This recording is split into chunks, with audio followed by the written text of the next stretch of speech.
भलसे देखि नियंतु एई पहाड़ को एई पहाड़ लागिची रक्तर चिटा। ये पहाड़ होची डंकारी पहाड़। अनेक अनेक संग्राम एठी संग्राम करिसेंती। ए पहाड़ रु बहु मात्रा रे कला पत्थर लूट होउथवा समय रे संग्राम माने बंद करथिले पहाड़ को, किंतु सरकार एक कथा न मानी पुनर्बार ए पहाड़ को लीज देइथिला एवं आज ताहार परिणाम भोगिया पड़छि। जणे अद्यावधि जणे मृत आउ केते जण ता भितर अछंती, कोनोसी प्रकार किछि जणा पड़ि पार नै। खबर अनुजाई डंकारी खादान रे पुणी अतड़ा खसी 4 जनकर मृत्यु।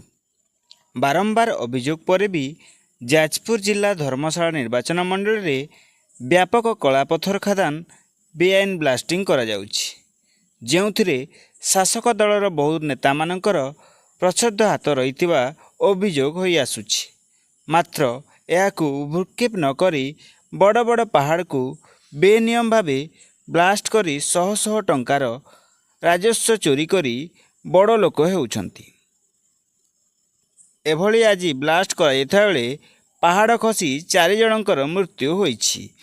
धर्मशालार स्वाधीन विधायक प्रार्थी सतीश विश्वाल एही विरोध में जेनापुर थाना रे एक एतला देइछंती।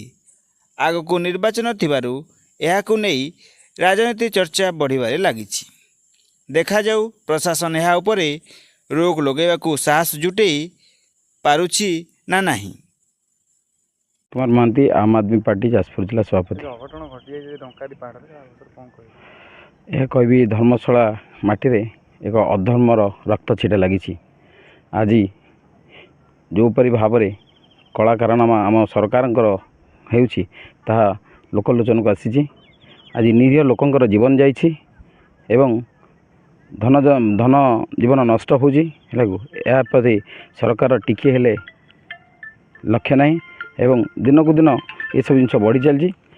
आम अनुरोध करूँ सरकार को किपरि भाव में आपको सुधारी पारे एवं ये जो कलाकारमा को बंद करें से दृष्टि देवे। जाजपुर दीप्तिमय नायकों रिपोर्ट संधान न्यूज।